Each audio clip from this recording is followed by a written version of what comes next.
So hello guys, now we are going to see the break statement in loops now. We actually use the break statement in for loops or while loops. So basically what it does is if the controller is going through all the codes and all, so it encounters this break statement. So then what it will do is it will directly jump out of this for loop. So you know the bookish definition for it will be it transfers control out of the enclosing loop actually. So see, suppose there are two loops now, nested for loops actually to be precise. So what it will do inside it, this for loop it execute this condition okay. Then it sees break. Then what it will do is it will directly jump out of this for loop now, and it will go to the outermost for loop. So that is, it will jump out of the innermost for loop or the for loop in which it is there actually, in which it is there. So that's why it will come out of the innermost for loop and the control will go to the outermost for loop. Now enough of talking, let us jump to the coding so that we can understand nicely. So I have a good example over here. We can take an example of vending machine now. Suppose there is a vending machine that gives us candies. So we have some, suppose actually we can't give physically candies. We can, suppose we want to print out candy. When we print candy, it means we give candy to the user. So first of all, we'll ask the user that enter how many candies do you want. So I'll just ask the user how many candies you want. Okay, and the user will see this message and I'll take the n as input so that I'll get the number of candies that I want or that a user wants.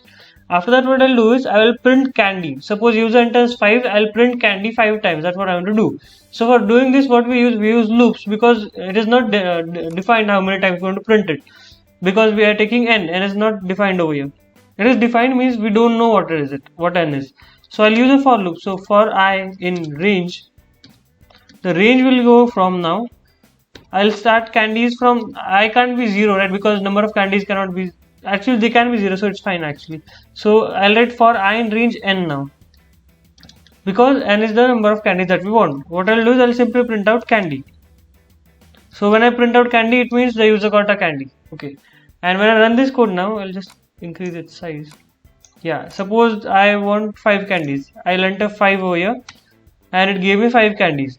But see, suppose you have at the max you have 10 candies and the user enters 12, then what will do?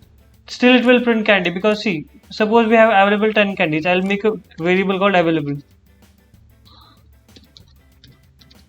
Suppose there are available 10 candies at the most, and now what will happen if we run this code and if we write 20? It will still print out 20 candies. It will not see that we have available only 10 candies. So what we'll do in this case now? So that's why I use break statement. So what I'll do is I'll write if I, this I is actually number of candies, not a number actually. We are going from 1 to n, 0 to n. So what I'll do is if I is less than or equal to available, not less than actually, greater. So if I becomes greater than or equal to available, then what we have to do is don't want to give the candy to the user.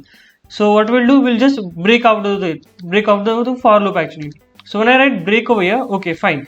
But else, if this is not true, so we can give the candy to the user. So else we'll simply print out candy so that the user gets candy. Okay, now let us run it. Actually, I'll reduce the available candies because I don't have time to count 10 candies now. Okay, suppose I enter 8 now. See, it printed out candy 5 times. It printed out only 5 times. It didn't print it out 8 times. That's what we wanted to do. You can pass any message also to the user. So suppose you want to pass the message to the user that print we are out of stock.